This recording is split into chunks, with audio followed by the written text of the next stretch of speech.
അപ്പോൾ ഇന്നത്തെ നമ്മുടെ ടോപ്പിക്ക് സഭാ നടപടികളാണ്. നടപടികളുമായി ബന്ധപ്പെട്ടുള്ള പോയിന്റുകളാണ് ഇന്ന് നമ്മൾ ഡിസ്കസ് ചെയ്യാൻ പോകുന്നത്.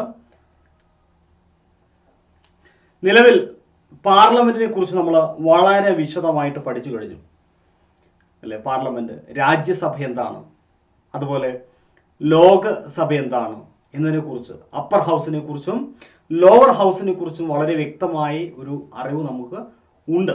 ഒരു പരീക്ഷയിൽ ഒരു ചോദ്യം ചോദിച്ചു കഴിഞ്ഞാൽ ആൻസർ ചെയ്യാൻ ഇപ്പോൾ നിങ്ങൾക്ക് സാധിക്കും, അതിൽ യാതൊരു സംശയവുമില്ല.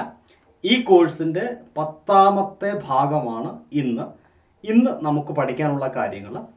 കുറച്ചു സഭാ നടപടികളുമായി ബന്ധപ്പെട്ട ചില പദങ്ങൾ, ചില പ്രയോഗങ്ങൾ, അതുപോലെ ചില നടപടികളുടെ ചില റൂൾസുകൾ നമുക്ക് മനസ്സിലാക്കി വെക്കേണ്ടതുണ്ട്.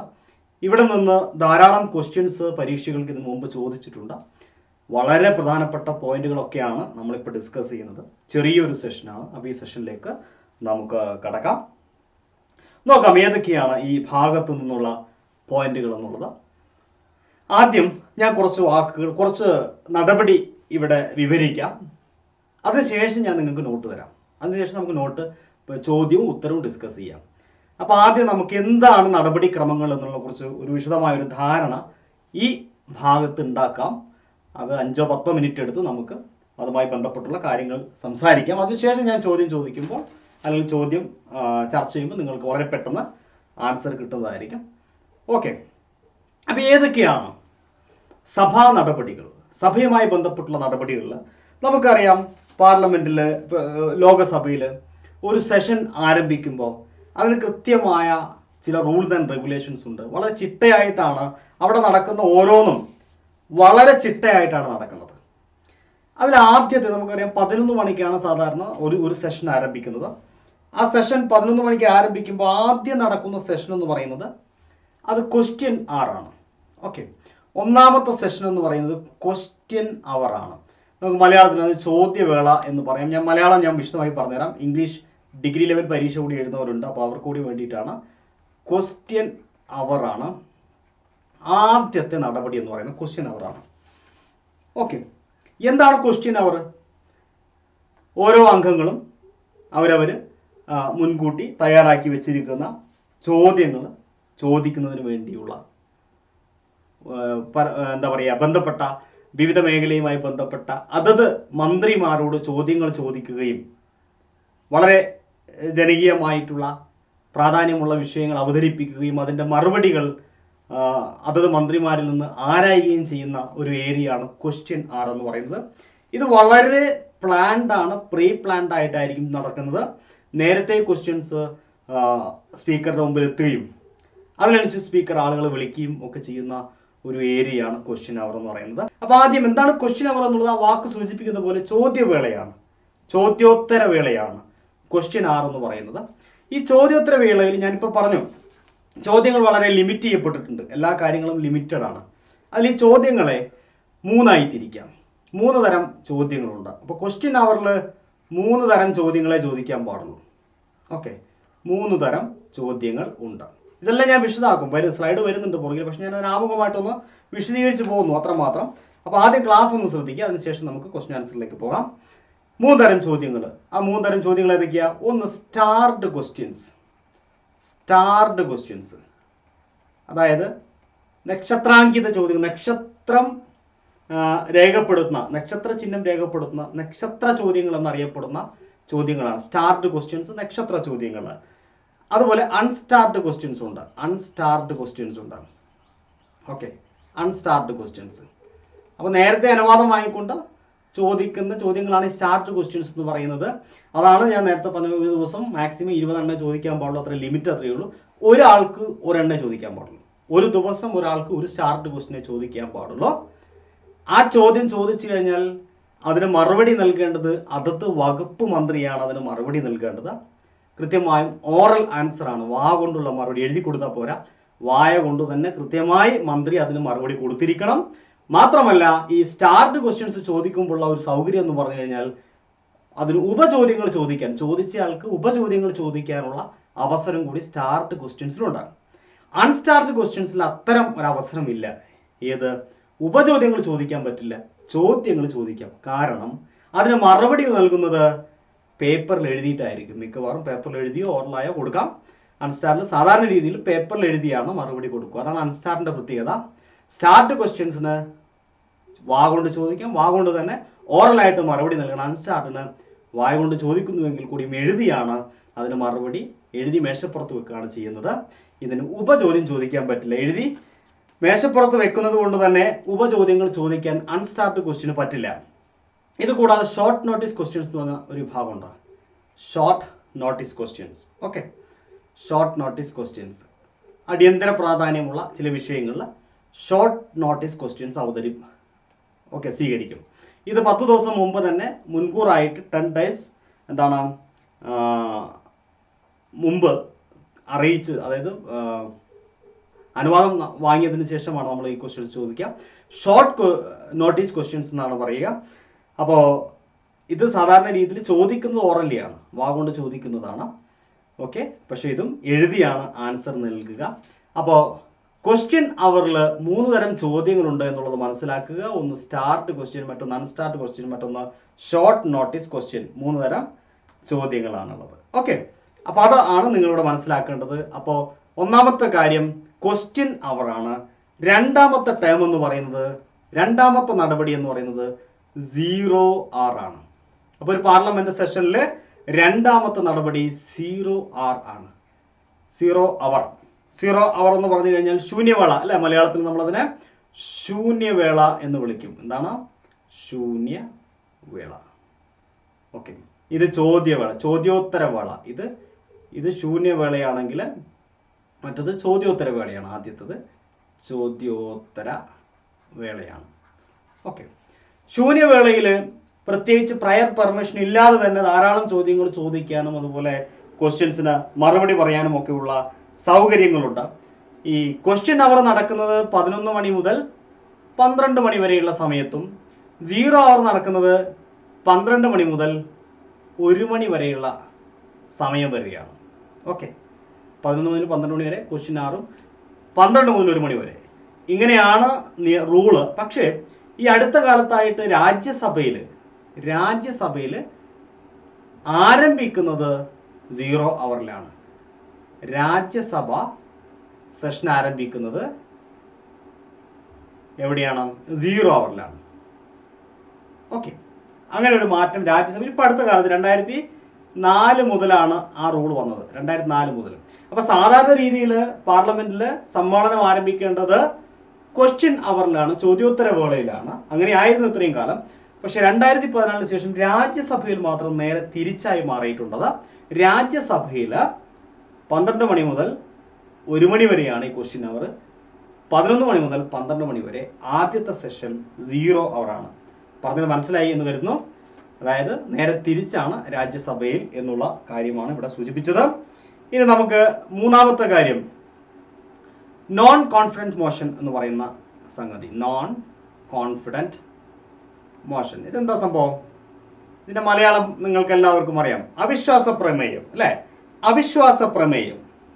നോൺ കോൺഫിഡന്റ് മോഷൻ എന്ന് പറഞ്ഞാൽ അവിശ്വാസ പ്രമേയം.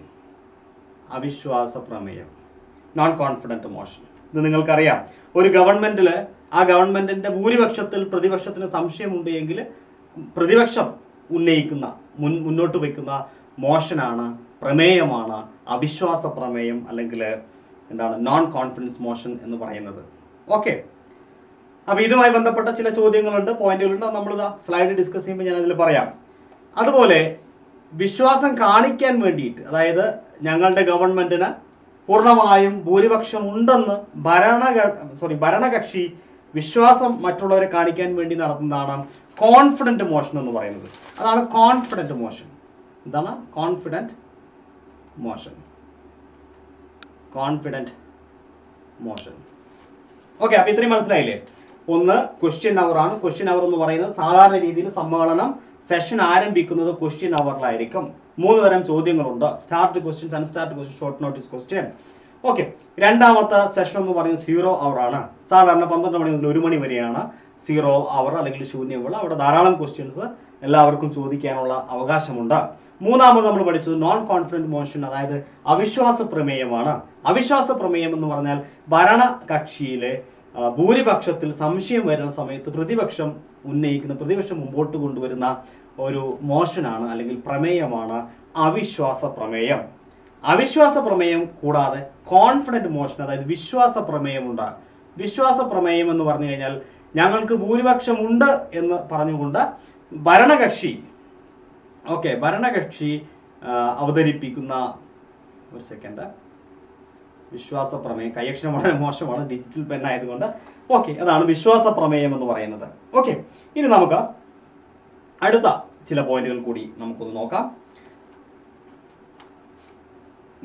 കോൺഫിഡൻസ് മോഷൻ, അതായത് വിശ്വാസ പ്രമേയം കഴിഞ്ഞ് കഴിഞ്ഞാൽ പിന്നെയുള്ളത് അടിയന്തര പ്രമേയമാണ്. അതിന് നമ്മൾ എന്താണ് കോളിംഗ് അറ്റൻഷൻ മോഷൻ എന്ന് പറയും. അപ്പം ചില വാക്കുകൾ പഠിച്ചു വെക്കുക. Calling attention motion, calling attention motion. നമ്മൾ മലയാളത്തിൽ അതിന് പറയുന്നത് അടിയന്തര പ്രമേയം എന്നാണ്. അടിയന്തര പ്രമേയം. എന്താ ഈ അടിയന്തര പ്രമേയം? ആ വാക്കിൽ തന്നെ ഉണ്ട്. അടിയന്തരമായ ചില വിഷയങ്ങളിൽ ഭരണകക്ഷിയിലെ പ്രസ്തുത വകുപ്പ് മന്ത്രിയുടെ ശ്രദ്ധയിലേക്ക് ആ വിഷയം കൊണ്ടുവരുന്നതിന് വേണ്ടി നടത്തുന്ന അവതരിപ്പിക്കുന്ന പ്രമേയമാണ് കോളിംഗ് അറ്റൻഷൻ മോഷൻ. അത് ഇംഗ്ലീഷാണ്. അടിയന്തര പ്രമേയം. നിങ്ങൾ LDC LGS ഒക്കെ പഠിക്കുന്നവരാണെങ്കിൽ, LDC അതുപോലെ LGS ഒക്കെ പഠിക്കുന്നവരാണെങ്കിൽ തീർച്ചയായിട്ടും നിങ്ങൾ ഈ ടൈം ഓർത്ത് വെക്കുക, മലയാളം ഓർത്ത് വെക്കുക. LGS LDC മലയാളം മീഡിയം പരീക്ഷകൾ, പോലീസ് കോൺസ്റ്റബിൾ അതുപോലെ ഫയർമാനൊക്കെ പഠിക്കുന്ന ആൾക്കാരാണെങ്കിൽ അടിയന്തര പ്രമേയം എന്ന് പഠിച്ചു വെക്കുക. ഡിഗ്രി ലെവൽ പരീക്ഷയ്ക്കുള്ളവരാണെങ്കിൽ കോളിംഗ് അറ്റൻഷൻ മോഷൻ എന്ന് പഠിച്ചു വെക്കുക. അപ്പോൾ കോളിംഗ് അറ്റൻഷൻ മോഷൻ എന്താണെന്ന് നിങ്ങൾക്ക് അറിയാം. അതിൻ്റെയൊക്കെ പോയിന്റുകൾ നമ്മൾ സ്ലൈഡിൽ ഡിസ്കസ് ചെയ്യും. ചോദ്യം ഉത്തരം ഞാൻ പറഞ്ഞുതരാം. ഇനി അത് കൂടാതെ അജേൺമെന്റ് മോഷൻ ഉണ്ട്. അജേൺമെന്റ് മോഷൻ ഇതിന്റെ മലയാളം തന്നെയാണ്, അജേൺമെന്റ് മോഷൻ എന്ന് തന്നെയാണ് കേട്ടോ. അജേൺമെന്റ് മോഷൻ എന്ന് പറഞ്ഞാൽ എന്താണ്? മാറ്റിവെക്കുക. എന്തെങ്കിലും ഒരു സഭയിൽ എന്തെങ്കിലും ഒരു പ്രശ്നം വരിക, അല്ലെങ്കിൽ ഒരു ചർച്ച നടക്കുകയാണ്. ആ ചർച്ചയുടെ ഭാഗമായിട്ട് എന്തെങ്കിലും അതിൻ്റെ അനന്തരഫലമായിട്ട് തൽക്കാലം മാറ്റിവെക്കേണ്ടി വന്നു കഴിഞ്ഞാൽ സഭ മാറ്റിവെക്കുക. അതാണ് അജേൺമെന്റ് എന്ന് പറയുന്നത്. അപ്പം മാറ്റിവെക്കാൻ വേണ്ടി ഒരു പ്രമേയം പാസ്സാക്കണം. അങ്ങനെ വെറുതെ അങ്ങോട്ട് നിർത്തിയിട്ട് പോകാൻ പറ്റില്ല. അപ്പോൾ ഏതെങ്കിലും ഒരു സഭയിലെ ഒരു സെഷൻ എന്തെങ്കിലും കാരണത്താൽ മുമ്പ് അവതരിപ്പിച്ച ചർച്ചയുടെ അനുബന്ധമായിട്ടോ മറ്റോ നിർത്തിവെക്കേണ്ട ഒരു സാഹചര്യം വന്നാൽ അങ്ങനെ നിർത്തിവെക്കുന്നതിന് വേണ്ടിയിട്ട് അവതരിപ്പിക്കുന്ന പ്രമേയമാണ് അജേൺമെന്റ് മോഷൻ എന്ന് പറയുന്നത്. അജേൺമെന്റ് മോഷൻ. ഇനി അടുത്തത് അജേൺമെന്റ് മോഷൻ കഴിഞ്ഞിട്ട് പ്രൊറഗേഷൻ. മറ്റൊരു വാക്കാണ് പ്രൊറഗേഷൻ. ഈ പ്രൊറഗേഷൻ എന്ന് പറഞ്ഞാൽ അതിന്റെ മലയാളം പ്രൊറഗേഷൻ തന്നെയാണ് കേട്ടോ. പ്രൊറഗേഷൻ എന്താണ്? പ്രൊറഗേഷൻ എന്ന് പറഞ്ഞു കഴിഞ്ഞാൽ ഒരു 50 പേരുടെ സപ്പോർട്ടെങ്കിലും ഉണ്ടെങ്കിൽ പ്രൊറഗേഷൻ അവതരിപ്പിക്കാൻ പറ്റുള്ളൂ. ഒരു സെഷൻ സ്റ്റോപ്പ് ചെയ്യാൻ വേണ്ടിയിട്ടുള്ള, അവസാനിപ്പിക്കാൻ വേണ്ടിയുള്ള പ്രമേയമാണ് പ്രൊറഗേഷൻ എന്ന് പറയുന്നത്. സെഷൻ അവസാനിപ്പിക്കുന്നതിനെയാണ് പ്രൊറഗേഷൻ എന്ന് പറയുന്നത്. ഒരു സെഷൻ അവസാനിപ്പിക്കുന്നത്. ഇനി അടുത്തത് ഡിസൊല്യൂഷൻ. ഈ വാക്ക് ഇതൊക്കെ ഓരോ ടേംസുകളാണ്. ഡിസൊല്യൂഷൻ എന്ന് പറഞ്ഞാൽ പിരിച്ചുവിടലാണ്. പിരിച്ചുവിടൽ. ഒരു ഗവൺമെന്റിനെ പിരിച്ചുവിടുക. ഒരു ഗവൺമെന്റിനെ രാഷ്ട്രപതി പിരിച്ചുവിടും അല്ലെ? രാഷ്ട്രപതിക്കാണ് പിരിച്ചുവിടാൻ അവകാശമുള്ളൂ. ആ ഗവൺമെന്റിനെ തന്നെ പിരിച്ചുവിടുകയാണെങ്കിൽ പ്രൊറഗേഷൻ എന്താണ്? പ്രൊറഗേഷൻ എന്ന് പറഞ്ഞാൽ ആ പ്രസ്തുതമായ സെഷൻ, ഒരു സമ്മേളനത്തെ, ഒരു സെഷനെ തൽക്കാലത്തേക്ക് പിരിച്ചുവിടുന്നതാണ് പ്രൊറഗേഷൻ എന്ന് പറയുന്നത്. ഡിസൊല്യൂഷൻ എന്ന് പറഞ്ഞു കഴിഞ്ഞാൽ ആ ഗവൺമെന്റിനെ തന്നെ പിരിച്ചുവിടുക. ക്വാറമാണല്ലോ, ക്വാറം അതല്ല. ക്വാറം ഞാൻ പറയാം, എന്താണെന്ന് പറയാം. അതാണ് ഡിസൊല്യൂഷൻ എന്ന് പറയുന്നത്. ഇനി മറ്റൊരു വേർഡുണ്ട്, ലൈം ടെക് സെഷൻ. കേട്ടിട്ടുണ്ടോ? Lime tech session. ഇത് മലയാളം തന്നെയാണ് കേട്ടോ. Lime tech session. എന്താണ് ലൈം ടെക് സെഷൻ? ഇത് പാർലമെന്റുമായി ബന്ധപ്പെട്ടുള്ള ഒരു പ്രയോഗമാണ്. ലൈം ടെക് സെഷൻ എന്ന് പറഞ്ഞാൽ ഇപ്പൊ നിലവിൽ ഭരിച്ചുകൊണ്ടിരിക്കുന്ന ഒരു പാർട്ടി അല്ലെങ്കിൽ ഒരു സഭ, പാർട്ടിയല്ല സഭ, ഇപ്പൊ നിലവിൽ ഭരണത്തിലിരിക്കുന്ന ഒരു സഭ പുതിയ ഒരു സഭ നിലവിൽ വരുമ്പോൾ നിലവിലുള്ള സഭയെ ലൈം ടെക് സെഷൻ അല്ലെങ്കിൽ അവരുടെ അവസാനത്തെ സെഷനെ നമ്മൾ വിളിക്കുന്നത്, പുതിയ ലോകസഭയെ തിരഞ്ഞെടുത്ത ശേഷം നിലവിലുള്ള സഭയുടെ സെഷനെ ലൈം ടെക് സെഷൻ എന്നാണ് പറയുക. മനസ്സിലായോ? ഒന്നുകൂടെ പറയാം. ഒരു പുതിയ ലോകസഭ തിരഞ്ഞെടുത്തു. ആ പുതിയ ലോകസഭയെ തിരഞ്ഞെടുത്തതിന് ശേഷം നിലവിലുള്ള ലോകസഭയുടെ അവസാനം ഒരു സെഷൻ ഉണ്ടാവുമല്ലോ, ആ സെഷനാണ് ലൈം ടെക് സെഷൻ എന്ന് പറയുന്നത്. ഓക്കെ, ലൈം ടെക് സെഷൻ എന്ന് പറയുന്നത്. ഇനി അടുത്തത് ഹങ് പാർലമെന്റ്, തൂക്ക് പാർലമെന്റ്. ഹങ് പാർലമെന്റ്, തൂക്കു പാർലമെന്റ്, തൂക്കു പാർലമെന്റ്. എന്താ ഈ തൂക്കു പാർലമെന്റ്? നിങ്ങൾക്കറിയാം. അതായത് ഏതെങ്കിലും ഒരു എന്താ പറയുക, തിരഞ്ഞെടുപ്പിന് ശേഷം ഒരു പ്രത്യേക പാർട്ടിക്കും ഭൂരിപക്ഷമില്ലാത്ത അവസ്ഥ, തിരഞ്ഞെടുപ്പിന് ശേഷം ഒരു പാർട്ടിക്കും ഭൂരിപക്ഷം ഇല്ലാത്ത അവസ്ഥ, ആ സമയത്ത് എന്ത് സംഭവിക്കും? അത് തൂക്ക് പാർലമെന്റ് ആയിട്ട് മാറും. തൂക്ക് പാർലമെന്റ് ആയിട്ട് മാറും. അങ്ങനെ തൂക്ക് പാർലമെന്റ് ആയി മാറുമ്പോഴാണ് എന്ത് സംഭവിക്കുന്നത്? അടുത്തൊരു പ്രയോഗം ഞാൻ പറയാം, collision. Okay, collision government. Collision government എന്താണ് ഈ കൊളീഷൻ ഗവൺമെന്റ് എന്ന് പറഞ്ഞാൽ? കോളീഷൻ ഗവൺമെന്റ്, തൂക്ക് മന്ത്രിസഭ, തൂക്ക് മന്ത്രിസഭ. ഒരു തൂക്ക് പാർലമെന്റ് വന്നു കഴിഞ്ഞാൽ, ഹങ് പാർലമെന്റ് വന്നു കഴിഞ്ഞാൽ ഭൂരിപക്ഷമുള്ള ഒരു പാർട്ടിക്കും ഭൂരിപക്ഷമില്ല. അപ്പം കുറെ പാർട്ടികൾ ചേർന്നിട്ടൊരു ഗവൺമെന്റ് ഉണ്ടാക്കും. കുറെ പാർട്ടികൾ ചേർന്നിട്ടൊരു ഗവൺമെന്റ് ഉണ്ടാക്കും. അതാണ് കോളീഷൻ ഗവൺമെന്റ് എന്ന് പറയുന്നത്. മനസ്സിലായല്ലോ? അതായത് ഇലക്ഷൻ കഴിയുമ്പോൾ ഒരു പ്രത്യേക പാർട്ടിക്ക് പ്രത്യേകമായി ഭൂരിപക്ഷമില്ല എങ്കിൽ കുറെ പാർട്ടികൾ ചേർന്നിട്ട് ഗവൺമെന്റ് ഉണ്ടാക്കുമ്പോൾ അതിന് കൊളീഷൻ ഗവൺമെന്റ് എന്ന് പറയും. നമുക്ക് തൂക്കു മന്ത്രിസഭ എന്ന് പറയും. ഇത്രയും ടേംസുകൾ നിങ്ങൾ പഠിച്ചു വെക്കണം. ഞാനിത് ആമുഖമായി പറഞ്ഞിട്ടുള്ളൂ. ഇതാണ് നമ്മൾ ഈ ക്ലാസ്സിൽ ഡിസ്കസ് ചെയ്യാൻ പോകുന്നത്. ഇനി നിങ്ങൾക്ക് കാര്യങ്ങൾ എളുപ്പമായിരിക്കും. അപ്പോൾ നോക്കൂ, ഇതിന്റെ പുറകിലേക്കൊന്ന് വരൂ. നമ്മൾ ഇന്ന് പഠിച്ചത് ക്വസ്റ്റ്യൻ അവർ എന്ന് പറഞ്ഞാൽ എന്താണ്? ക്വസ്റ്റ്യൻ അവർ എന്ന് പറഞ്ഞാൽ നിങ്ങൾക്കറിയാം, ഒരു പാർലമെന്റില് ആദ്യത്തെ സെഷനെയാണ് ക്വസ്റ്റ്യൻ അവർ എന്ന് പറയുന്നത്. രണ്ടാമത്തെ സെഷനെയാണ് സീറോ അവർ എന്ന് പറയുന്നത്. പിന്നെ നോൺ കോൺഫിഡന്റ് മോഷൻ, അതായത് ഒരു ഗവൺമെന്റിൽ വിശ്വാസമില്ലാത്ത അവസ്ഥയിൽ പ്രതിപക്ഷം ഉന്നയിക്കുന്ന പ്രമേയമാണ് നോൺ കോൺഫിഡന്റ് മോഷൻ. എന്നാൽ തങ്ങൾക്ക് തീർച്ചയായിട്ടും ഭൂരിപക്ഷം ഉണ്ടെന്ന് അറിയിക്കാൻ വേണ്ടി ഭരണപക്ഷം അവതരിപ്പിക്കുന്ന പ്രമേയമാണ് കോൺഫിഡന്റ് മോഷൻ, വിശ്വാസ പ്രമേയം. അത് കഴിഞ്ഞിട്ട് കോളിംഗ് അറ്റൻഷൻ മോഷൻ, അടിയന്തര പ്രമേയം, അടിയന്തര വിഷയങ്ങളിൽ ശ്രദ്ധ ക്ഷണിക്കുന്നതിന് വേണ്ടിയിട്ട് അവതരിപ്പിക്കുന്ന പ്രമേയമാണ് കോളിംഗ് മോഷൻ അല്ലെങ്കിൽ അടിയന്തര പ്രമേയം. അജൈൻമെന്റ് മോഷൻ, അതായത് ഒരു സെഷൻ നീട്ടിവെക്കുന്നതിന് വേണ്ടിയിട്ട്, മാറ്റിവെക്കുന്നതിന് വേണ്ടിയിട്ടുള്ള പ്രമേയമാണ് അജൈൻമെന്റ് മോഷൻ എന്ന് പറയുന്നത്. അതുപോലെ പ്രൊരഗേഷൻ, ഒരു സെഷന്റെ അവസാനത്തെയാണ് പ്രൊരഗേഷൻ എന്ന് പറയുന്നത്. ഇവിടെ ഒന്ന് വ്യക്തമാക്കി തരാൻ കാര്യങ്ങൾ. അതുപോലെ ഡിസൊല്യൂഷൻ എന്ന് പറഞ്ഞാൽ പിരിച്ചുവിടുന്നതാണ്. ഒരു നിലവിലുള്ള ഒരു ലോകസഭ പിരിച്ചുവിടുക, അതിനെയാണ് ഡിസൊല്യൂഷൻ എന്ന് പറയുന്നത്. അതിന് അധികാരമുള്ളയാൾ പ്രസിഡന്റ് മാത്രമാണ്. ലൈം ടെക് സെഷൻ എന്ന് പറഞ്ഞു കഴിഞ്ഞാൽ ഒരു പുതിയ ലോകസഭയെ തിരഞ്ഞെടുക്കുമ്പോൾ, തിരഞ്ഞെടുപ്പ് കഴിഞ്ഞു കഴിയുമ്പോൾ ഒരു പുതിയ ലോകസഭ വരും. ആ പുതിയ ലോകസഭ വരുമ്പോൾ അതുവരെ ഉത്തരവാദിത്തമുള്ള നിലവിലുള്ള സഭ, ആ സഭയുടെ അവസാനത്തെ സെഷനെ നമ്മൾ ലൈം ടെക് സെഷൻ എന്ന് വിളിക്കും. ഹങ് പാർലമെന്റ്, പ്രത്യേകിച്ച് ആർക്കും ഭൂരിപക്ഷമില്ലാത്ത അവസ്ഥയിൽ അത് ഹങ് പാർലമെന്റ്, തൂക്ക് പാർലമെന്റ് എന്ന് നമ്മൾ പറയും. അതുപോലെ കൊളീഷൻ ഗവൺമെന്റ്, അത്തരത്തിൽ പ്രത്യേകിച്ച് ഒരു പാർട്ടിക്ക് ഭൂരിപക്ഷം ഇല്ലാത്ത സമയത്ത് കുറെ പാർട്ടികൾ ചേർന്ന് ഗവൺമെന്റ് ഉണ്ടാക്കുമ്പോൾ അത് തൂക്ക് മന്ത്രിസഭ എന്ന് അറിയപ്പെടും. ഇതിൽ നിങ്ങൾ ശ്രദ്ധിക്കേണ്ട വേറെ ചില പ്രയോഗങ്ങൾ കൂടി ഞാൻ ഇവിടെ ഒന്ന് സൂചിപ്പിച്ചു പോവുകയാണ് ഇതിന്റെ ഭാഗമായിട്ട്. അത് ഞാനിവിടെ മാറ്റിയെഴുതി ഇതിനൊപ്പം പഠിച്ചിരിക്കേണ്ട ചെറിയ ചെറിയ കാര്യങ്ങൾ. അതുകൂടെ ആയി കഴിയുമ്പോൾ ഈ അധ്യായം ഇവിടെ അവസാനിക്കും. ഏതൊക്കെയാ ചെറിയ കാര്യങ്ങൾ? ഒന്ന്, സിലിബസ്റ്റർ. സിലിബസ്റ്റർ എന്ന് പറയുന്ന ഒരു വാക്കുണ്ട്. എന്താണ് സിലിബസ്റ്റർ? അത് നമ്മൾ പഠിക്കേണ്ട, ഇതിനൊപ്പം നമ്മൾ പഠിക്കേണ്ട മറ്റൊരു പ്രധാനപ്പെട്ട പോയിന്റ് ആണ് സിലിബസ്റ്റർ എന്ന് പറയുന്നത്. ഓക്കെ, അതായത് പാർലമെന്റിൽ നടക്കുന്ന ചർച്ചകൾക്ക് ചില പ്രത്യേക താല്പര്യങ്ങൾ സംരക്ഷിക്കുന്നതിന് വേണ്ടിയിട്ട് മനഃപൂർവ്വം നീട്ടിക്കൊണ്ടുപോകുന്ന ചർച്ചകളെ മനഃപൂർവ്വം, അതായത് ഏതെങ്കിലും പ്രമേയം പാസ്സാവാതിരിക്കാൻ വേണ്ടിയൊക്കെ മനഃപൂർവ്വം നീട്ടിക്കൊണ്ടുപോകുമ്പോൾ ഏതെങ്കിലും വെസ്റ്റഡ് ഇൻട്രസ്റ്റിന്റെ ഭാഗമായിട്ട് നീട്ടിക്കൊണ്ടുപോകുന്നതാണ് സിലിബസ്റ്റർ എന്ന് പറയുന്നത്. അതിന്റെ ചോദ്യം ഞാൻ ഈ സ്ലൈഡിലുണ്ട്, നമുക്ക് അങ്ങോട്ട് വരാം. അതുപോലെ ഡെലിമിറ്റേഷൻ എന്ന് പറയും. ഡെലിമിറ്റേഷൻ, ഈ വാക്ക് നിങ്ങളൊന്ന് പഠിക്കണം. ഡെലിമിറ്റേഷൻ. ഡെലിമിറ്റേഷൻ എന്ന് പറഞ്ഞു കഴിഞ്ഞാൽ നമുക്കറിയാം, നിയമസഭാ മണ്ഡലത്തിന്റെ അതിർത്തി രൂപീകരണവുമായി ബന്ധപ്പെട്ട പദമാണ്. നിയമസഭാ മണ്ഡലം അതിർത്തി രൂപീകരണമുണ്ട്. അതിനുവേണ്ടി ഒരു കമ്മീഷൻ ഉണ്ട്, ഡെലിമിറ്റേഷൻ കമ്മിറ്റി തന്നെയുണ്ട്. അതുമായി ബന്ധപ്പെട്ടുള്ള പോയിന്റ് നമുക്ക് പഠിക്കാം. അപ്പോൾ ഫിലിബസ്റ്റർ, ഡെലിമിനേഷൻ, അതുപോലെ ഓർത്തിരിക്കേണ്ട മറ്റൊന്നാണ് ഒരു പ്രയോഗമാണ് ജെറി മാൻഡറിങ്. ജെറി മാൻഡറിങ് എന്ന് പറഞ്ഞു കഴിഞ്ഞാൽ ഏതെങ്കിലും ഒരു പാർട്ടി അധികാരത്തിലുള്ള സമയത്ത് അവർക്ക് അനുകൂലമായിട്ട് മണ്ഡലത്തിനെ വികസിപ്പിക്കുക.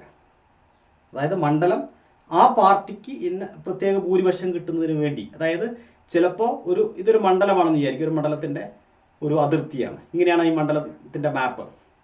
അപ്പോൾ ഈ മണ്ഡലത്തിൽ പ്രതിപക്ഷം, ഭരണകക്ഷിയും അതുപോലെ പ്രതിപക്ഷവും എപ്പോഴും ചെറിയ മാർജിനിൽ വിജയിക്കുക എന്ന് വെച്ചു. അപ്പോൾ ഈ മണ്ഡലത്തിൻ്റെ ഇപ്പുറത്ത് ഉള്ള ഒരു ഏരിയ ഉണ്ട്, അവിടെ ഭരണത്തിലിരിക്കുന്ന പാർട്ടിക്ക് നല്ല സപ്പോർട്ടുള്ള ഒരു ഏരിയ ആണെന്ന് വയ്ക്കാം. അപ്പോൾ ഭരണത്തിലുള്ള പാർട്ടി ആ അധികാരം ഉപയോഗിച്ചുകൊണ്ട് ഇതിനെ പുനഃസംഘടിപ്പിക്കും, ഇതിൻ്റെ അതിർത്തി ഇങ്ങോട്ട് വികസിപ്പിക്കും, എന്നിട്ട് ഇങ്ങനെ അങ്ങോട്ട് വരയ്ക്കും. അങ്ങനെ വരച്ചു കഴിഞ്ഞാൽ ഒരിക്കലും പിന്നീട് ആ ഭരിക്കുന്ന പാർട്ടി തന്നെ അവർ തന്നെയല്ലാതെ പിന്നെ ഒരു പാർട്ടി അവിടെ ജയിക്കില്ല. അപ്പം അത്തരത്തിലുള്ള ഒരു നീക്കം, അതിന് ജെറി മാൻഡറിങ് എന്ന് പറയുന്നത് നമ്മുടെ നാട്ടിലൊക്കെ നടക്കുന്നതാണ് അല്ലേ. നമ്മുടെ നാട്ടിലൊക്കെ അതിന് ഒരുപാട് ഉദാഹരണങ്ങളുണ്ട്. ഓക്കെ, അപ്പോൾ ഇതാണ് ജെറി മാൻഡറിങ് പ്രധാനപ്പെട്ടത്. അപ്പോൾ ഈ വാക്കുകൾ കൂടി ഫിലിബസ്റ്റർ, ഡെലിമിറ്റേഷൻ, അതുപോലെ ഫിലിബസ്റ്റർ, ഡെലിമിറ്റേഷൻ, ജെറി മാൻഡറിങ്, ഇത് മൂന്നും കൂടി ഇതിന് കൂടെയായിട്ട് നിങ്ങൾ ഓർത്തി വെക്കുക. ഇത്രയും കാര്യങ്ങളൊക്കെ ജസ്റ്റ് നാമകമായി മനസ്സിലാക്കി വെക്കുക. ഇനി നമുക്ക് ഈ അധ്യായത്തിലേക്ക് കിടക്കാം അല്ലേ. ഓക്കെ, എന്തൊക്കെയാണ് ഇനി നമുക്ക് ഡിസ്കസ് ചെയ്യാനുള്ള പോയിന്റുകൾ നോക്കൂ. പാർലമെന്റ് നടപടികൾ ആരംഭിക്കുന്നത് എന്തിലൂടെയാണ്? പറഞ്ഞോളൂ. പാർലമെന്റ് നടപടികൾ ആരംഭിക്കുന്നത് എന്തിലൂടെയാണ്? എങ്ങനെയാണ് പാർലമെന്റ് നടപടികൾ ആരംഭിക്കുന്നത്? പറയൂ. ഞാൻ പറഞ്ഞല്ലോ, ഇപ്പൊ ഡിസ്കസ് ചെയ്തല്ലോ. പറയൂ, പാർലമെന്റ് നടപടികൾ ആരംഭിക്കുന്നത് എന്തിലൂടെയാണ്? പറഞ്ഞോളൂ. ചോദ്യോത്തരവേളയിലൂടെയാണ്, ക്വസ്റ്റ്യൻ ആറിലൂടെയാണ് പാർലമെന്റ് നടപടികൾ ആരംഭിക്കുന്നത്. ചോദ്യം 2, പാർലമെന്റ് സിറ്റിംഗിന്റെ ആദ്യ മണിക്കൂർ അറിയപ്പെടുന്നത് ഏത് പേരിലാ? ഇങ്ങനെ പരീക്ഷയ്ക്ക് ചോദ്യം വന്നാൽ നിങ്ങൾ എന്ത് ചെയ്യും? പാർലമെന്റ് സിറ്റിംഗിന്റെ ആദ്യ മണിക്കൂർ അറിയപ്പെടുന്നത് ഏത് പേരിലാ? ചോദ്യോത്തരവേള. Question R, ചോദ്യോത്തരവേള. അടുത്തത്, ചോദ്യോത്തരവേളയിൽ മറുപടി പറയുന്നത് ആരായിരിക്കും? ഇപ്പൊ ചോദ്യോത്തരവേള നടക്കുക, ചോദ്യോത്തരവേളയിൽ വ്യത്യസ്ത തര ചോദ്യങ്ങളുണ്ടെന്നൊക്കെ നിങ്ങൾക്കറിയാം. അങ്ങനെ ഒരു ചോദ്യം ചോദിക്കപ്പെടുമ്പോൾ അതിന്റെ മറുപടി പറയേണ്ടതാരാ? അതത് വകുപ്പ് മന്ത്രിമാരാ. എല്ലാവർക്കും പറയാൻ സാധിക്കില്ല, അതത് വകുപ്പ് മന്ത്രിമാരാ. പക്ഷെ 0 അവറിൽ അങ്ങനെയല്ല, 0 അവറിൽ എല്ലാവർക്കും പറയാം. ഓക്കെ, അടുത്തത്, ചോദ്യോത്തരവേളയിലെ ചോദ്യങ്ങൾ 3 തരമുണ്ട്. ഏതൊക്കെയായി ഈ 3 തരം ചോദ്യങ്ങൾ? നിങ്ങൾ ഓൾറെഡി ക്ലാസ് അറ്റൻഡ് ചെയ്താ, പഠിച്ചതാ. പറഞ്ഞോളൂ, ഏതൊക്കെയാ 3 തരം ചോദ്യങ്ങൾ? ചോദ്യവേളയിലെ 3 തരം ചോദ്യങ്ങൾ ഏതെല്ലാമാണ്? പറയൂ, ഏതെല്ലാമാണ്? 1, സ്റ്റാർഡ് ക്വസ്റ്റ്യൻസ്, നക്ഷത്ര ചോദ്യങ്ങൾ. സ്റ്റാർഡ് ക്വസ്റ്റ്യൻസ്, നക്ഷത്ര ചോദ്യങ്ങൾ. 2, അൺസ്റ്റാർഡ് ക്വസ്റ്റ്യൻസ്, നക്ഷത്രമില്ലാത്ത ചോദ്യങ്ങൾ. നക്ഷത്ര ചോദ്യങ്ങൾ, നക്ഷത്രമില്ലാത്ത ചോദ്യങ്ങൾ. 3, short notice questions. Short notice questions, ലഘു നോട്ടീസ് ചോദ്യങ്ങൾ. ലഘു നോട്ടീസ് ചോദ്യങ്ങൾ എന്ന് മലയാളത്തിൽ പറയാം അല്ലേ. ഓക്കെ, ഇത് 3 ചോദ്യവേളയിലെ 3 തരം ചോദ്യങ്ങൾ. ഇത് വെരി വെരി ഇമ്പോർട്ടൻ്റ് ആണ്. നമ്മൾ അടുത്ത പോയിന്റിലേക്ക് പോകാം. യെസ്, സഭാതലത്തിൽ മന്ത്രി നേരിട്ട് ഉത്തരം നൽകേണ്ട ചോദ്യങ്ങൾ ഏത് തരം ചോദ്യം? നമ്മൾ ഈ പറഞ്ഞ 3 ചോദ്യത്തിൽ ഏതുതരം ചോദ്യത്തിനാണ് സഭാതലത്തിൽ മന്ത്രി നേരിട്ടിട്ട് വാക്കുകൊണ്ട്, വായ കൊണ്ട് മറുപടി പറയേണ്ടത്? നക്ഷത്ര ചിഹ്നമുള്ള ചോദ്യങ്ങൾക്കല്ലേ, സ്റ്റാർഡ് ക്വസ്റ്റ്യൻസിനല്ലേ ആണ്. അടുത്തത്, മന്ത്രിയുടെ മറുപടിക്കനുസൃതമായി ചോദിച്ച ചോദ്യത്തോടനുബന്ധിച്ച് ഉപചോദ്യങ്ങൾ ചോദിക്കാനുള്ള ചോദ്യം. ഞാൻ നേരത്തെ പറഞ്ഞിരുന്നു, എന്താണ് ഉപചോദ്യങ്ങൾ ചോദിക്കുക. ഉപചോദ്യം നോക്കൂ, ഉപചോദ്യങ്ങൾ ചോദിക്കാൻ കഴിയുന്ന ചോദ്യം നക്ഷത്ര ചിഹ്നമുള്ള ചോദ്യങ്ങളാണ്. നക്ഷത്ര ചിഹ്നമില്ലാത്ത ചോദ്യങ്ങൾക്ക് ചോദ്യങ്ങൾ ചോദിക്കാൻ പറ്റില്ല. ഒരു ചോദ്യം ചോദിച്ചത് അതിന്റെ മറുപടി അദ്ദേഹം എഴുതി കൊടുക്കുക ചെയ്യുക. അതുകൊണ്ട് പിന്നീട് ഉപചോദ്യങ്ങൾ ചോദിക്കാൻ സാധിക്കില്ല, അല്ലേ? ഓക്കെ. ഒരു അംഗത്തിന് ഒരു ദിവസം എത്ര നക്ഷത്ര ചോദ്യം ചോദിക്കാം? ഒരു നക്ഷത്ര ചോദ്യം ചോദിക്കാൻ പറ്റുള്ളൂ. ഇതാണ് നക്ഷത്ര ചോദ്യത്തിന്റെ പ്രത്യേകത. അടുത്ത ചോദ്യത്തിലേക്ക് വരാം നമുക്ക്. മന്ത്രി നേരിട്ട് ഉത്തരം പറയേണ്ടതില്ലാത്ത ചോദ്യത നക്ഷത്ര ചിഹ്നമില്ലാത്ത ചോദ്യങ്ങൾ. നക്ഷത്ര ചിഹ്നമില്ലാത്ത ചോദ്യങ്ങൾ. നക്ഷത്ര ചിഹ്നം ഇല്ലാത്ത ചോദ്യങ്ങൾ. എഴുതി തയ്യാറാക്കിയ മറുപടി മേശപ്പുറത്ത് വെച്ചാൽ മതിയാകുന്ന ചോദ്യങ്ങൾ ഏതാ? നക്ഷത്ര ചിഹ്നമില്ലാത്ത ചോദ്യങ്ങൾ. നക്ഷത്ര ചിഹ്നമില്ലാത്ത ചോദ്യങ്ങൾ. എഴുതി തയ്യാറാക്കിയ മറുപടി മേശപ്പുറത്ത് വെച്ചാൽ മതി, വാക്കുകൊണ്ട് പറയേണ്ടതില്ല.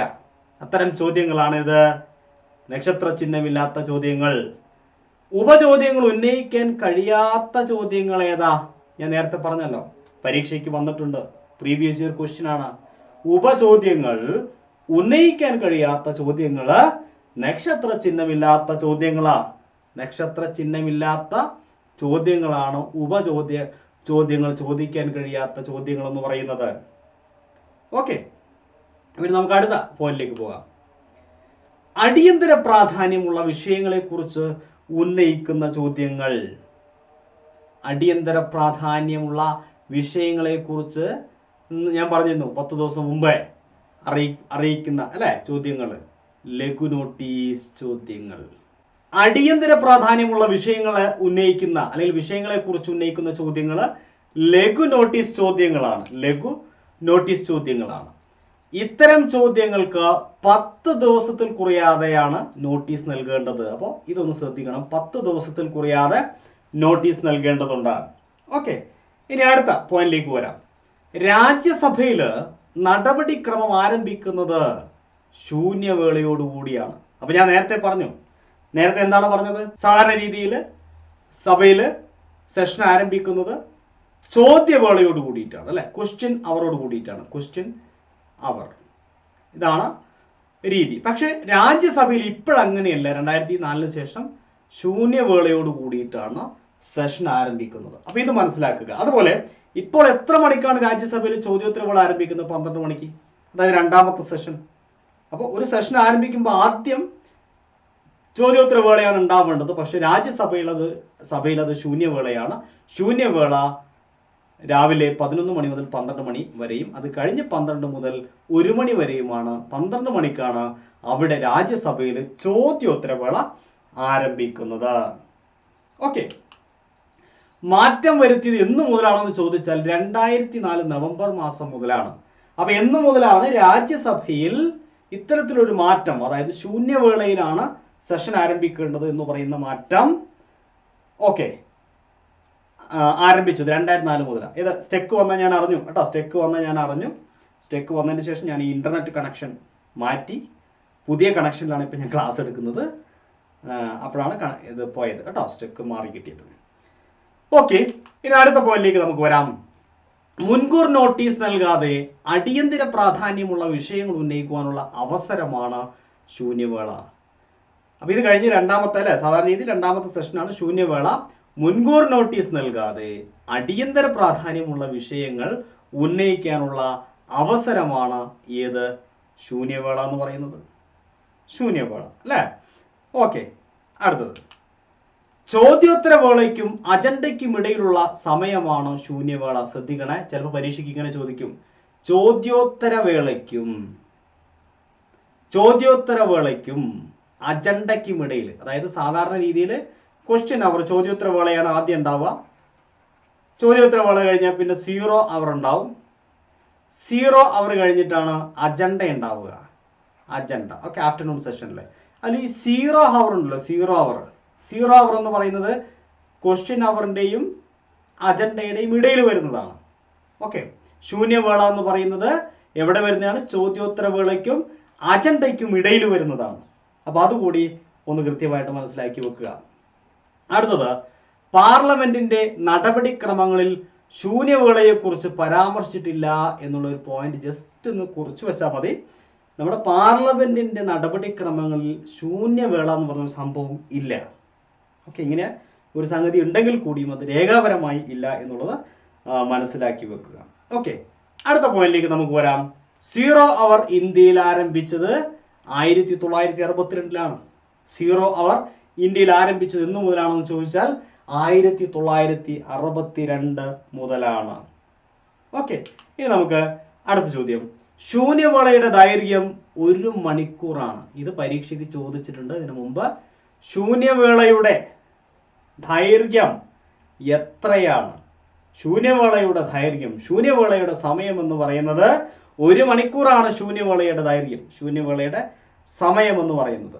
ഓക്കെ, 1 മണിക്കൂറാണ് ശൂന്യവേളയുടെ സമയം എന്ന് പറയുന്നത്.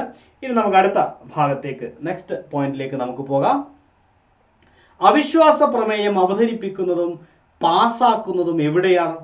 അവിശ്വാസ പ്രമേയം, നമ്മൾ അവിശ്വാസ പ്രമേയത്തെ കുറിച്ച് നമ്മൾ കോൺഫിഡൻസ് മോഷനെ കുറിച്ച് പഠിച്ചു, ലോകസഭയിലാണ്. അടുത്ത ചോദ്യം, അവിശ്വാസ പ്രമേയം ലോകസഭയിൽ അവതരിപ്പിക്കുന്നതിന് എത്ര അംഗങ്ങളുടെ പിന്തുണയുണ്ടായിരിക്കണം?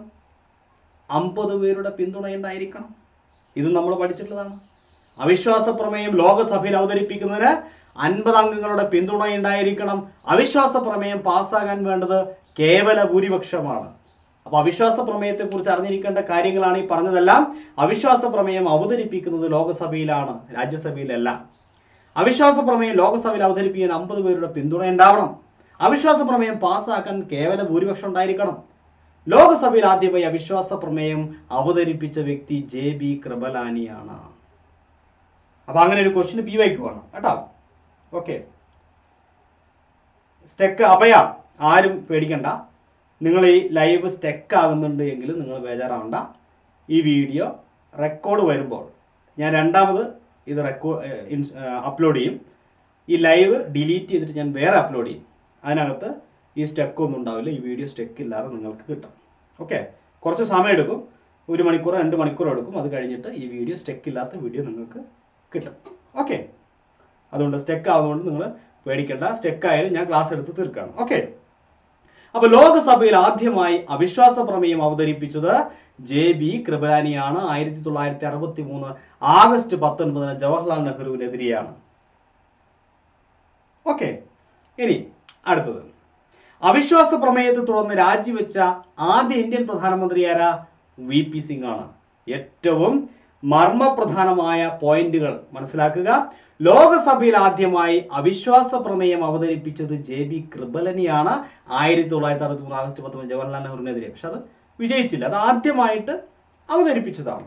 അവിശ്വാസ പ്രമേയത്തെ തുടർന്ന് രാജിവെച്ച ആദ്യത്തെ ഇന്ത്യൻ പ്രധാനമന്ത്രി ആരാന്ന് ചോദിച്ചു കഴിഞ്ഞാൽ അത് VP സിംഗ് ആണ്. അദ്ദേഹത്തിന് അവിശ്വാസ പ്രമേയത്തിന്റെ ഭാഗമായിട്ട് രാജിവെക്കേണ്ടി വന്നു. അടച്ചൂട്ട്. ഓക്കെ, ഇനി അടുത്ത പോയിന്റിലേക്ക് നമുക്ക് വരാം. പാർലമെന്റ് നിയമസഭയിൽ ഭരിക്കാൻ ആവശ്യമായിട്ടുള്ള, അതായത് പാർലമെന്റിൽ അല്ലെങ്കിൽ നിയമസഭയിൽ ഭരിക്കാൻ ആവശ്യമായ ഭൂരിപക്ഷമുണ്ടെന്ന് പാർലമെന്റിൽ പ്രധാനമന്ത്രിയോ നിയമസഭയിൽ മുഖ്യമന്ത്രിയോ അവതരിപ്പിക്കുന്ന പ്രമേയമാണ് വിശ്വാസ പ്രമേയം. ഭൂരിപക്ഷം ഉണ്ടെന്ന് തെളിഞ്ഞു കഴിഞ്ഞാൽ. ഓക്കെ, അടുത്തത്, പാർലമെന്റിൽ വിശ്വാസ പ്രമേയം അവതരിപ്പിക്കുന്നത് ആരാ? പ്രധാനമന്ത്രിയാണ്. പാർലമെന്റിൽ വിശ്വാസ പ്രമേയം അവതരിപ്പിക്കുന്നത് പ്രധാനമന്ത്രിയാണ്. ഇനി അടുത്ത പോയിന്റിലേക്ക് വരാം. അടിയന്തര പ്രമേയവുമായി ബന്ധപ്പെട്ട് അടിയന്തര പ്രാധാന്യമുള്ള കാര്യങ്ങളിൽ മുഖ്യമന്ത്രിയുടെ ഏതെങ്കിലും ഒരു മന്ത്രിയുടെ ശ്രദ്ധ ക്ഷണിക്കാൻ സ്പീക്കറുടെ അനുമതിയോടുകൂടി അവതരിപ്പിക്കുന്ന പ്രമേയമാണ് അടിയന്തര പ്രമേയം. ഒന്നുകൂടെ പറയാം, അടിയന്തര പ്രാധാന്യമുള്ള കാര്യങ്ങളിൽ മന്ത്രിയുടെ ശ്രദ്ധ ക്ഷണിക്കാൻ വേണ്ടിയിട്ട് സ്പീക്കറുടെ അനുമതിയോടുകൂടി അവതരിപ്പിക്കുന്ന പ്രമേയം അടിയന്തര പ്രമേയം. രാജ്യസഭയ്ക്ക് അടിയന്തര പ്രമേയത്തിനുള്ള അവകാശം ഇല്ല. ശ്രദ്ധിക്കണം കേട്ടോ, ഒരിക്കൽ പരീക്ഷയ്ക്ക് ചോദിച്ചിട്ടുണ്ട്. രാജ്യസഭയ്ക്ക് അടിയന്തര പ്രമേയത്തിനുള്ള അവകാശം ഉണ്ടോ? ഇല്ല. Not the point. ഓക്കെ, അടുത്ത പോയിന്റിലേക്ക് നമുക്ക് വരാം. രാജ്യസഭയിൽ അടിയന്തര പ്രമേയത്തിന് പകരം മറ്റൊരു സംവിധാനമുണ്ട്. അതേതാ? Motion for papers. Note the point. വളരെ പ്രധാനപ്പെട്ട സുപ്രധാനമായ ഒരു പോയിന്റ് ആണ്. രാജ്യസഭയ്ക്കകത്ത് എന്തില്ല? അടിയന്തര പ്രമേയം ഇല്ല, കോൺഫിഡൻസ് മോഷൻ ഇല്ല. പകരം മോഷൻ ഫോർ പേപ്പേഴ്സ് എന്ന് പറയുന്ന ഒരു രീതിയുണ്ട്. മോഷൻ ഫോർ പേപ്പേഴ്സ് എന്ന് പറയുന്ന ഒരു രീതി ഉണ്ട്. ഓക്കെ, അടുത്ത പോയിന്റ്. അടിയന്തര പ്രാധാന്യമുള്ള വിഷയത്തെക്കുറിച്ച് ചർച്ചയെ തുടർന്ന് ഏതെങ്കിലും അടിയന്തര പ്രാധാന്യമുള്ള ഏതെങ്കിലും വിഷയത്തെക്കുറിച്ചുള്ള ചർച്ചയെ തുടർന്ന് സഭ നിർത്തിവെക്കുന്നതിനായിട്ട് അവതരിപ്പിക്കുന്ന പ്രമേയം അജേൺമെന്റ്. ഞാൻ നേരത്തെ പറഞ്ഞില്ലേ അജേൺമെന്റ്. എന്താ അജേൺമെന്റ്? എന്തെങ്കിലും ഒരു സാഹചര്യത്തിൽ ഒരു ചർച്ചയ്ക്ക് അനുബന്ധമായോ മറ്റോ സഭ നിർത്തിവെക്കേണ്ടി വന്നാൽ അതിനെ ആ സമയത്ത് അവതരിപ്പിക്കേണ്ട പ്രമേയത്തെയാണ് അജേൺമെന്റ് എന്ന് പറയുന്നത്. അജേൺമെന്റ്. ഓക്കെ, അടുത്തത് അടിയന്തര പ്രമേയം അവതരിപ്പിക്കാൻ സ്പീക്കറുടെ അനുമതിക്കായി എത്ര അംഗങ്ങൾ പിന്താങ്ങണം? 50 അംഗങ്ങൾ പിന്താങ്ങണം. 50 അംഗങ്ങൾ പിന്താങ്ങണം. അജേൺമെന്റ് ചെയ്യുന്നത് ആരാ? സഭയുടെ അധ്യക്ഷൻ. സഭയുടെ അധ്യക്ഷൻ ആരാ? ലോകസഭയുടെ അധ്യക്ഷൻ ആരാ? സ്വാഭാവികമായും സ്പീക്കറാണ്. അപ്പൊ അജേൺമെന്റ് ചെയ്യേണ്ടത് ആരാ? സ്പീക്കറാണ്. അപ്പൊ ഈ പോയിന്റ് മനസ്സിലായി എന്ന് വിചാരിക്കുന്നു. അജേൺമെന്റുമായി ബന്ധപ്പെട്ട് അടിയന്തര പ്രാധാന്യമുള്ള വിഷയത്തെക്കുറിച്ചുള്ള ചർച്ചയെ തുടർന്ന് സഭ നിർത്തിവെക്കേണ്ടി വരുന്ന സാഹചര്യത്തിൽ അവതരിപ്പിക്കുന്ന പ്രമേയമാണ് അജേൺമെന്റ്. അടിയന്തര പ്രമേയം അവതരിപ്പിക്കാൻ സ്പീക്കറുടെ അനുമതിക്കായി എത്ര അംഗങ്ങൾ പിന്താങ്ങണം? 50-ൽ കൂടുതൽ അംഗങ്ങൾ പിന്താങ്ങണം. ഓക്കെ, അജേൺമെന്റ് ചെയ്യുന്നത് എപ്പോഴാണ്? ചെയ്യുന്നത് ആരാണ്? സഭാധ്യക്ഷനാണ്. ഓക്കെ, അടുത്ത പോയിന്റിലേക്ക് വരാം. സഭയുടെ ഒരു സെഷൻ അവസാനിക്കുന്നത് പ്രൊറഗേഷൻ. ഒരു സെഷൻ അവസാനിക്കുന്നതിന് എന്ത് പറയും? പ്രൊറഗേഷൻ എന്ന് പറയും. ഓക്കെ, ഏത് ആർട്ടിക്കിൾ പ്രകാരമാണ് രാഷ്ട്രപതി നടപ്പിലാക്കുന്നത്? 85-ാമത്തെ ആർട്ടിക്കിൾ, 85(2), 85-ാമത്തെ ആർട്ടിക്കിൾ പ്രകാരമാണ് പ്രൊറഗേഷൻ നടപ്പിലാക്കുന്നത്. പ്രൊറഗേഷൻ. ഓക്കെ, അപ്പൊ അത് കഴിഞ്ഞു. ഇനി അടുത്തത്, നിലവിലുള്ള സഭയുടെ കാലാവധി അവസാനിക്കുമ്പോൾ സഭയെ പിരിച്ചുവിടുന്നതിനെ എന്ത് വിളിക്കും? ഡിസൊല്യൂഷൻ എന്ന് വിളിക്കും. എന്താണ് ഡിസൊല്യൂഷൻ? നിലവിലുള്ള സഭയുടെ കാലാവധി അവസാനിക്കുമ്പോൾ സഭയെ പിരിച്ചുവിടുന്നത് ഡിസൊല്യൂഷൻ.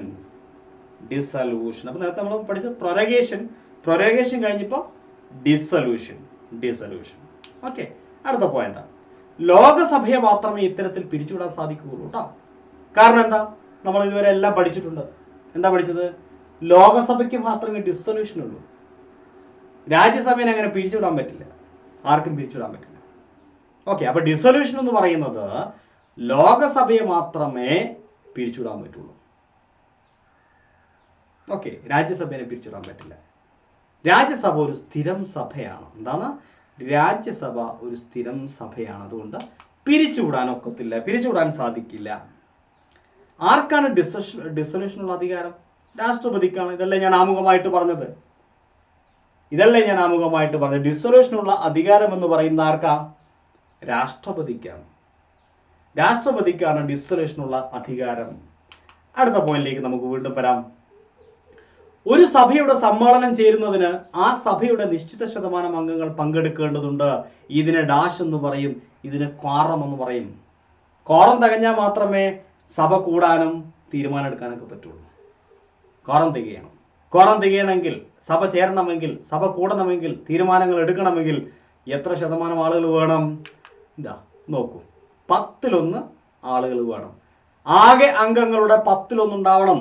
ഏറെക്കുറെ 50-55 പേരുണ്ടാവണം അല്ലേ? 55 പേരുണ്ടാവണം. പാർലമെന്റ് സമ്മേളനം ചേരുന്നുള്ള ക്വാറം എത്രയാ? 10-1. ആകെ സംഖ്യയുടെ 10-1. 1%. 10-1. 1%അല്ല, 10-1. ഓക്കെ, അടുത്തത് ഇനി നമുക്ക് ഡിസ്കസ് ചെയ്യാനുള്ളത് ഒരു പ്രയോഗമാണ് ഫിലിബസ്റ്റർ. എന്താ ഈ ഫിലിബസ്റ്റർ? ഞാൻ നേരത്തെ പറഞ്ഞത്, ആമുഖമായിട്ട് പറഞ്ഞ അതേ കാര്യങ്ങൾ തന്നെയാണ് ഇപ്പൊ നമ്മൾ വീണ്ടും ഡിസ്കസ് ചെയ്യുന്നത്. പാർലമെന്റിൽ നടക്കുന്ന ചർച്ചകൾ ചില പ്രത്യേക താല്പര്യങ്ങൾ സംരക്ഷിക്കാനോ നേടിയെടുക്കാനോ വേണ്ടി തന്ത്രപരമായി സംസാരിച്ച് ദീർഘിപ്പിച്ച് കൊണ്ടുപോകുന്ന രീതിയാണ് ഫിലിബസ്റ്റർ. എന്നൊക്കെ പറയാം, പാർലമെന്റിൽ നടക്കുന്ന ചർച്ചകൾ ചില പ്രത്യേക താല്പര്യങ്ങൾ സംരക്ഷിക്കാനോ നേടിയെടുക്കാനോ വേണ്ടി തന്ത്രപരമായി സംസാരിച്ച് ദീർഘിപ്പിച്ചു കൊണ്ടുപോകുന്ന രീതിക്ക് എന്ത് പറയുന്നു? ഫിലിബസ്റ്റർ എന്ന് പറയുന്നു. എന്ത് പറയുന്നു? ഫിലിബസ്റ്റർ. ഓക്കെ, അടുത്ത പ്രയോഗം ജെറിമാൻഡറിങ്. ഇത് ഞാൻ പറഞ്ഞത് എന്താ ജെറിമാൻഡറിങ്? നിലവിൽ ഭരിക്കുന്ന രാഷ്ട്രീയ പാർട്ടി അടുത്ത തിരഞ്ഞെടുപ്പിൽ തങ്ങൾക്ക് ഗുണപ്രദമാകുന്ന തരത്തിൽ മണ്ഡലങ്ങൾ പുനർനിർണയിക്കുന്ന രീതി. ഞാൻ നേരത്തെ പറഞ്ഞില്ലേ, മണ്ഡലം ഇങ്ങനെയാണെങ്കിൽ തൊട്ടപ്പുറത്ത് ഭൂരിപക്ഷമുള്ള ഒരു ഏരിയ കൂടെ ഇങ്ങോട്ട് ഉള്ളിലേക്ക് അങ്ങോട്ട് കൂട്ടും. കാരണം എന്തിനാ? അടുത്ത തവണ ഇലക്ഷൻ നമ്മൾ ജയിക്കണം, അതിനു വേണ്ടിയിട്ട്. അതാണ് ജെറിമാൻഡറിങ്. അടുത്ത പോയിന്റിലേക്ക് വരാം. ഡെലിമിറ്റേഷൻ. എന്താ ഈ ഡെലിമിറ്റേഷൻ? ഡെലിമിറ്റേഷനെ കുറിച്ചും ഡെലിമിറ്റേഷൻ കമ്മീഷനെ കുറിച്ചും ഞാൻ പറഞ്ഞു. എന്താ ഡെലിമിറ്റേഷൻ? നിയമസഭാ മണ്ഡലങ്ങൾ തയ്യാറാക്കുന്നതിനുള്ള അതിർത്തി പുനർനിർണയത്തിനെയാണ് ഡെലിമിറ്റേഷൻ എന്ന് പറയുന്നത്. ഡെലിമിറ്റേഷൻ നടപടികൾ നടത്തുന്ന കമ്മീഷന്റെ പേരാണ് ഡെലിമിറ്റേഷൻ കമ്മീഷൻ. എന്താണ് ഡെലിമിറ്റേഷൻ കമ്മീഷൻ? ഓക്കെ, അടുത്തത് ഇന്ത്യയിൽ ഡെലിമിറ്റേഷൻ കമ്മീഷൻ സ്ഥാപിതമായിട്ടുള്ള വർഷങ്ങൾ ഏതൊക്കെ വർഷത്തിൽ? 1952. കാരണം എപ്പോഴാണ് അതിർത്തി പുനർനിർണയത്തിന് വേണ്ടി ഈ കമ്മിറ്റിയുടെ ആവശ്യമുള്ളൂ.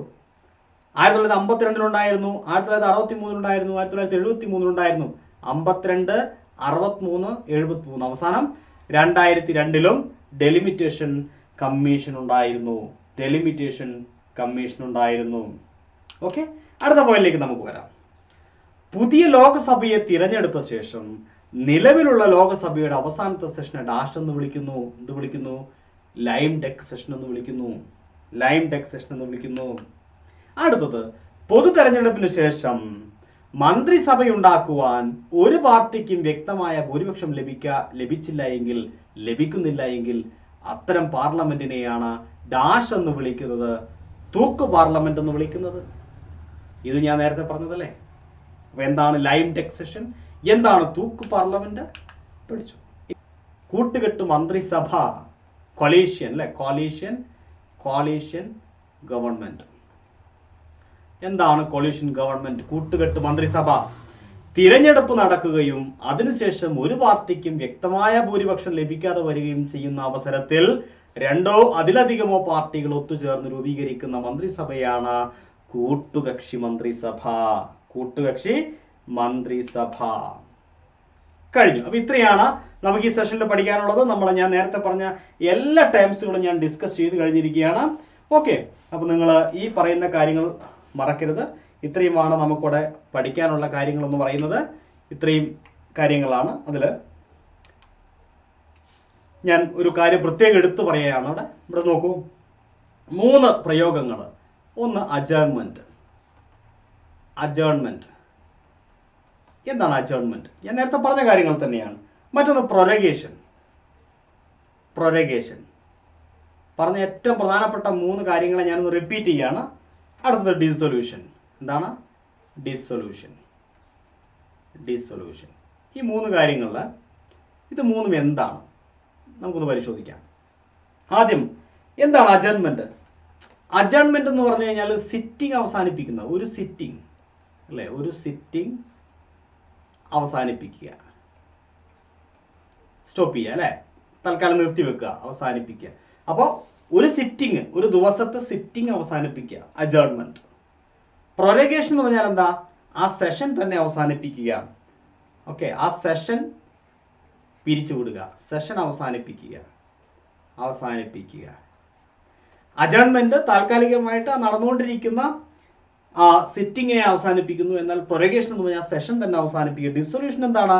ഡിസൊല്യൂഷൻ എന്ന് പറഞ്ഞാൽ ലോകസഭയെ പിരിച്ചുവിടുക, ലോകസഭ മൊത്തത്തിൽ പിരിച്ചുവിടുക, ലോകസഭ അവസാനിപ്പിക്കുക, ലോകസഭ പിരിച്ചുവിടുക. ഓക്കെ, ലോകസഭ പിരിച്ചുവിടുക. അപ്പം ഇത് 3ഉം ഒരു പ്രധാനപ്പെട്ട കാര്യങ്ങളാണ്. ഇത് 3ഉം ഞാൻ നേരത്തെ പറഞ്ഞ കാര്യങ്ങളാണ്.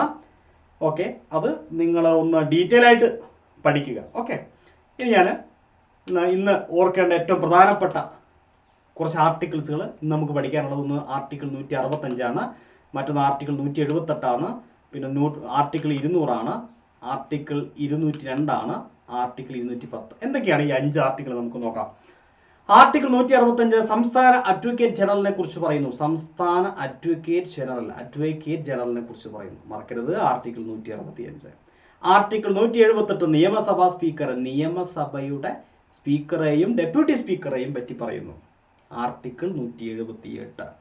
ആർട്ടിക്കിൾ 200 ഗവർണർക്ക് ബില്ലുകളുടെ മേൽ, അതായത് ഗവർണറാണ്, ഇതൊക്കെ സംസ്ഥാനവുമായി ബന്ധപ്പെട്ടുള്ള കാര്യങ്ങളാണ് കേട്ടോ.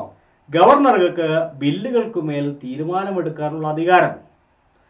ആർട്ടിക്കിൾ 202 സംസ്ഥാന ബജറ്റ് വളരെ വളരെ പ്രധാനപ്പെട്ടതാണ്.